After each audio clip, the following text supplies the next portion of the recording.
Hey guys, welcome back. BDCKR here. We're back with our weekly recaps. This is for the week of January 21st, 2021. The current character challenge is Arkham Knight, the Arkham Knight, and that is a 1-week repeat and a funny name. And the required characters for that are Green Arrow, Green Lantern, and Superman, who are bronze, and gold, respectively, if you're looking at the lowest tier or the easiest way to get your hands on a copy of these characters. His passive is Drone Strike, which is achieving plus 180% on the Gotham Knight special attack, calls in a Drone Strike, dealing damage to the entire enemy team. He has 1100 attack, 1200 health, and was last available in April of 2020. Yeah, so not that long ago. Yeah. Like 9 months. Mm-hmm. So his stats are sort of that medium high. At one point, he was pretty good when he was first released in terms of the how he ranked in stats. And his passive is okay. I mean, splash damage is always kind of fun. Yeah. But the real glory is something that's not mentioned as passive. It's his basic attacks. Yeah, and almost like a hidden stat. Yeah. So his tap combo. So most characters have a tap combo.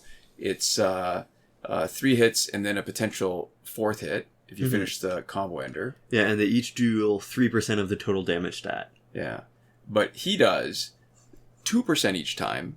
And then potentially he gets a 3 combo ender that does a 3%. So he ends up doing more damage on the tap combo. He gets the combo ender effects of gears 3 times typically.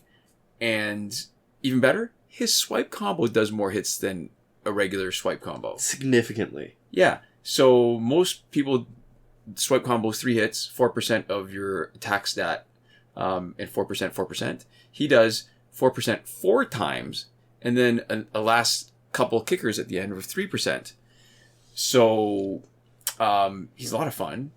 That means when you use his basics, he hits like somebody who's got a higher damage stat. Yeah, he's doing not even that much under double damage for his swipe combo. Right.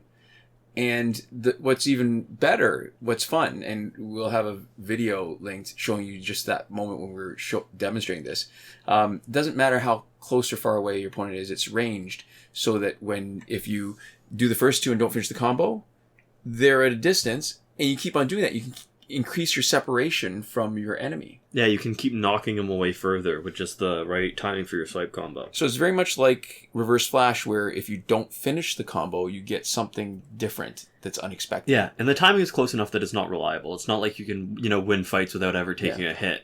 But it is a way of, compared to a normal swipe combo, if you do this right, easily just multiplying your damage by 2, 3, 5 times what you'd expect to be dealing normally.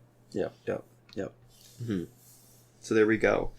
This week's multiplayer reward is Metahuman the Flash, and his passive is Super Speed, which is upon special attack or super move activation, basic attacks temporarily triple in speed with the chance to be unblockable and do critical damage. He's got 1200 attack, 1200 health, was last available in July of 2020. So it does look like we're back on track to the cycle again, with a 3rd week in a row after the interruption 3 weeks ago. So Ibistic, which starts out as Mysterious Artifact, replaced Mother Box, which starts out as Alien Artifact. But now we're back to, Metahuman the Flash. We're back on our normal cycle as if nothing ever happened. So we'll have to see when it comes back around if anything else is different if that change is permanent. But it looks like for the time being, at least, we're on the expected cycle. Which means next week is probably going to be Reverse Flash. Mm-hmm. Yeah. So it's funny, right? There's that area of stats where originally they were pretty high. So I feel like even though he's only got 100 more in attack, in my mind, I feel like if I'm not looking at the numbers, he's got sort of even like he's a high end guy, but it's only really 100 difference in base stat between Metahuman Flash and Arkham Knight. And what's one thing you need to know if you haven't played with him is that when it talks about triple in speed, it doesn't actually triple his speed, but that for each regular basic attack, he gets to hit you 3 times. Yeah. So it's triples damage more than triple speed. Right. And so the passive lasts longer the more power you use. So you use 1 bar, 2 bars, or 3 bars, more power, lasts longer. He's fun to play if you give him power gen gear with and something with an unblockable chance, because, you know, he generates power a lot faster with all those extra hits, you can generate enough power before his passive runs out so that you do another special and trigger his passive again. Yeah, and you also get a lot of opportunities to trigger that unblockable chance. Yeah. Because you get 3 times the number of hits that right. you normally do to have it trigger once, and then if it does, you're in business. Right, because like the other Flashes, the first swipe is 2 hits, and it becomes 6 hits, so there's 6 chances of triggering it, and then they're not blocking, and then you get another go at them. Yeah. And what's interesting is, it doesn't happen with a lot of characters, right? But the hyperspeed plated suit, which is the Flash's signature gear, is especially good because it does both of those things. It increases the power generation and increases the unblockable chance. Mm-hmm. I think the only drawback is, I mean, he used to be great, but because the current meta is still specials, right, with Tantu Totem. Yeah. And his passive, in a lot of ways, like Batman, Ninja, Catwoman, it makes him shine as a basic damage dealer who happens to charge up when he does specials. Yeah, it's just triggering his effect when he does specials more than like specials as the thing that's knocking people out. Right. So, you know, he would do really well on Justice League team if you had New 52 Wonder Woman. Like, it's easy to swap in, right? Because she spends the power, generates it for him. He can come in. He can actually end up being the basic damage dealer who happens to be doing some specials just to get him started. Mm-hmm. Like the lighter fluid on your campfire to get him started. I mean, I think ultimately, I'm thinking of Flashpoint Batman because of the packs that are in this week, but he's still not nearly as good a basic damage dealer as Flashpoint, only because you still have to do some work to get him started. Yeah, instead of just having him naturally be so good. Yeah. Yeah, but there you go. He's a fun character to play with. He's really interesting. Yeah, and we like Flashes in general. Yeah.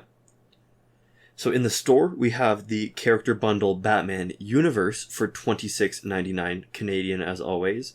And that comes with Flashpoint Batman, Gaslight Batman, and 2 Batman gears. It comes with the Batmobile and the Bulletproof Batsuit. So, you know, it's not a terrible deal. Yeah. You do technically get a legendary gear from it, but you get the crappiest legendary gear. Yeah. So it's it really depends on if you want it. It's almost a shame, right? It could have been, if they made it a little bit better, it might even be more tempting if they gave him, like, say, the Batman cowl. Yeah. The Down Justice gear. Mm-hmm. And I don't know why, when you said Batman Universe, I was thinking Steven Universe, and I thought, well, that'd be funny if they had a Steven Universe pack, and then I thought, what would that even be? I don't know. I guess anybody whose secret identity was Steven? I guess so. We also have the Metropolis pack, for $26.99 Canadian, and that comes with Superman, Crypto Lex Luthor, and Doomsday. And so what's interesting about this is that they're all available in the store, right? Yeah, and all right, so because we've bought them out completely in the store already, and so we don't have the buying price anymore, but you can do a quick calculation if you've got extra copies of sell price. So it looks like Superman sells for $220,000 per copy, Lex Luthor is $174,000, and Doomsday is $201,000. And if you think about it like that, one run through Bonus Battle 6 is about just over $20,000. Mm-hmm. It would take you what? So there's like $600,000 worth of credits there. Yeah. 30 runs.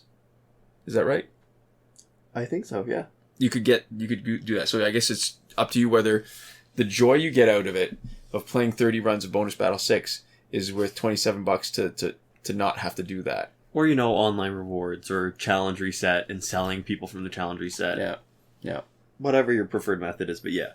Yeah. In our Survivor, we have the 4th World Gear set until the 27th of January 2021.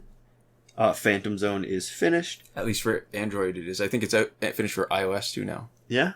I think so. I'm not sure. I've sort of been half keeping track. Maybe.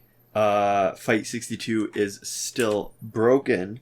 Last weekend's breakthrough was the Joker, Nightwing, and Darkseid, and because of that, this coming weekend should be Zod, Aquaman, and Shazam. If you're looking to figure out what breakthroughs are without checking with us, there's a link in the description to a Reddit thread from Devlin16 that goes over the complete breakthrough cycle so that you can track it yourself. Yeah. And so that's it. We move on to current glitches. Remember, every working glitch has a tutorial video explaining how to do it. Part of the playlist that you can reach by clicking the eye in the top right corner of this video. Spoiler alert, nothing new this week. We are Android only. so we can only confirm these glitches for Androids, but we'll talk Androids. But we'll talk a little bit about iOS based on comments from viewers and what seems to be working for the people who've been letting us know. Mm-hmm. So starting off with the not working glitches, the stuff that you might want to do or that you could do in the past that right now there's no way to do. There is no working glitch for credits that we are willing to endorse. So in Season 6, Episode 9 of our P&Q and CNA&T, we talk at length about what the current power credit glitch is and why we're not willing to sort of put our names behind it or tell people how to do it. If you really want to, you can find it places online, but there's just a risk associated with it. And it's not entirely fair, I think, to everybody either. It's harder to use to the point where some people wouldn't be able to make use of it. So we, for those reasons, are not letting people know how to do it on our channel. I thought we weren't going to get into detail about it. It's a little bit of detail. That's quick. Glitch for getting repeated past multiplayer season rewards not working. Getting multiplayer season rewards early not working in a way that you can exploit. And do I have to mention, I guess, if Phantom Zone comes around, there's no glitch for Phantom Zone. Mm-hmm. Working glitches. Yeah, so the glitch to let you play Phantom Zone repeatedly was still working as of the time where Phantom Zone went offline. And that's also paired with the challenge reset method glitch that lets you reset the challenge using Google Play Cloud Save. And that is still currently working. And that's confirmed on the current Metahuman Flash challenge. We mentioned them together because if you're resetting progress on one, you're resetting progress on both. And it's always important to have that little voice in the back of your head to say, do I want to reset my Phantom Zone progress every time you're trying to reset the challenge? Even if Phantom Zone isn't up, it's better to have that thought and not need to worry about it than it is to reset your crystal progress when you're like 2/3 of the way to a crystal. Right. Two things about challenge reset that we can't check, but because we're in Android 9. Android 10 apparently needs re-downloading a whole bunch of stuff. That's more than a gig worth of data. Cut and pasted in the description is information about which files to move around so you don't have to re-download it. And also cut and pasted from an iOS viewer is how to reset the challenge on an iOS device. Mm-hmm. So there we go. Yeah. The breakthrough glitch to let you play it repeatedly is still working. The airplane mode / refund glitch is still working, and that is good for both packs with random drops, also known as loot boxes and last laugh tickets. We should just point out that it doesn't work in the Phantom Zone when it's around for us because that requires an online connection. Yeah. Time shifting still works in Android for unlimited survivor play and energy recharges. Just make sure you bring your clock back to normal. Watch last week's if you want to hear about why. That's important. Mm-hmm. Or just be neat. Tidy it up. And then that leaves us with the not working glitches. Not working and not working glitch. Mm-hmm. Which is the promotion glitch. Hasn't failed us, but the conditions have been there for forever. So it's in a limbo where technically it's in principle still working. We just can't do it. Yeah, it's not known to be patched. It might be patched at this point, but we'd have no way of figuring that out one way or the other. Yeah. Yeah, and to finish up, we'd like to give a huge thank you to everybody who supports us on Patreon. So that's Console Peasant and Edwoon, who are supporting us at the top tier Last Word, Mohammed Albshaiti at the Your Message Here tier, Shawn Farrell, Daniel Simonson, Aaron Maule, Michael DeVries, Brandon C., Irvin Ruiz, and Eddydoo, who are supporting us on the credited level, and Chris Wolff, Scarlet Dani, Awesomegamer241, Pavu RS, Gavin Mallott, and Isfar E at the gratitude level. Thank you all so much for your support, and thanks so much to all of you for watching. We'll see you next time. Komoda!